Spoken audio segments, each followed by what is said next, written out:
A 2-year-old Blackbeard loses his innocence with a face terrified and traumatized over so many people wanting to murder him and his mother for simply their last name. Not just that, but being involved in the hunt as an infant, bro has been witness to some of the most horrific things a human can see. This is likely the moment for Blackbeard's path in life being set. His dark passenger has come aboard like in Dexter. We know Teach admires his father Zebek due to his ship being named the Saber of Zebek. However, father and son have different forms of justice they practice. Zebek would never kill his own crewmate to take his fruit, instead choosing to do a Davy back fight like the legendary Davy D. Jones. Blackbeard would have likely followed that path, but witnessing God Valley firsthand, he couldn't be so innocent in life. This event taught him that it's okay to take what you want by any means. Now, the reason Blackbeard was traumatized earlier in the chapter is because he's older than Shanks and Shamrock. These two are barely a year old, while Blackbeard is over 2 years old. So his mind is more observant and outside factors can influence him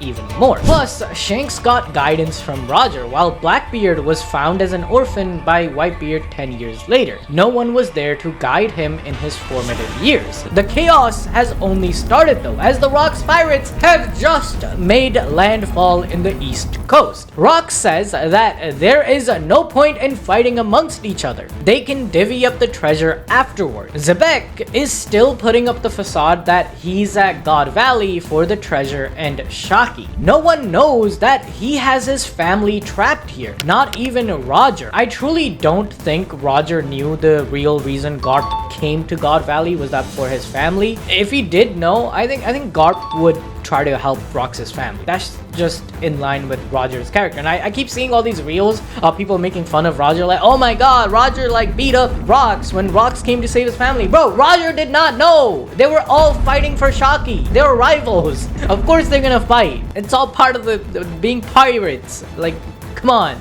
Use some critical thinking. Take it from Dragon. You know, he has so much critical thinking. He can share some with you guys. Alright, however, there is a slight issue. How will they share the greatest treasure in God Valley? Shaki! Luckily, Shiki saves the day by saying that the Huz will pick the one whoever saves her first. That is peak advice. While Captain John is like, nah bro, she'll pick the one with the most treasure, the one with the most money. Even Whitebeard's like, I'm here because she's my homegirl, but like, if she falls for me, then who am I to refuse? You know, who am I to, I agree with Whitebeard. W Whitebeard. The most down bad, in my opinion, is Gloriosa though. Like, she wants to save Shaki because she is Roger's Huz. If she saves her Pookie's girl, maybe he will pick her to be his girl. What is this logic?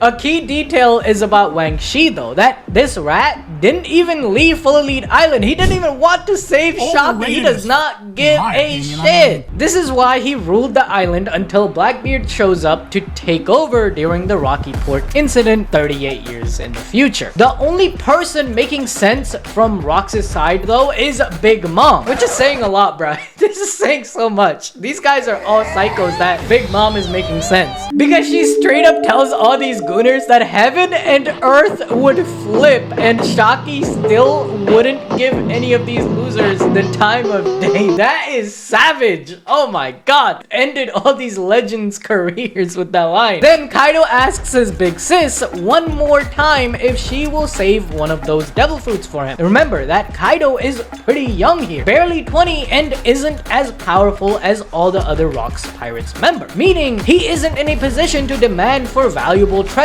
such as rare devil fruits. So Big Mom, a much stronger and senior member, can secure that for him. As the games begin, the Celestials start to hunt the rabbits with no mercy. This is insanely brutal. Like, some still have faith that if they just live for 3 weeks, they will be spared. And bam, they're shot and killed by the Celestials. The most horrifying story though is about a family of 3. As the mother begs for her infant to be spared, the Celestials laugh at their faces in excitement, while the snail camera broadcasting the hunt looks at the slaughter like it's a highlight reel. They are literally cliff farming while killing innocents. The Figarlands seem to be on the lead, but the Bavetti and the Manmayar families aren't so far behind. These guys are even on DraftKings parlaying. This bet gives us a hint though that the Shepherd family of the Gandhi Gorosei is rated very highly, while Gunko, not counting Garling, seems to be the other favorite for the games, as she's even known as God's Steel or God's Tool in certain other translations, which suggests that Gunko has a very special and secret connection to Imu, likely the reason for her being able to be possessed by Imu and lead Marie Joie back in Elbaf in the present time. Maybe Gunko is the reason that Imu is even able to take over Rox's soul and body using Domain Reversi. The Gunnar Celestials are hella jealous though, because Garling is gonna win Shaki in the end. They can't have Shaki. They don't have the strength to win Shaki. But Saint Diddy is also fighting to make her his slave. Bro does not want all of his baby oil to go to waste. Remember guys, last chapter, he used Amazon Prime 1-day delivery for all that baby oil. He needs Shaki. So bro is playing with a little boy like IRL Diddy. The boy is up on the tree, so Summers creates a cushion of thorns for the kid to land on, spelling instant death. As the kid's father comes to catch him standing on the deadly thorns, Summers just kills them both. Oda is really using this chapter to show us just how evil these celestial games are. And this has been happening every 3 years for like 8 centuries. Anyways, if you enjoyed this video, hit that like button and get some gamer subs, guys. Helps us out a lot.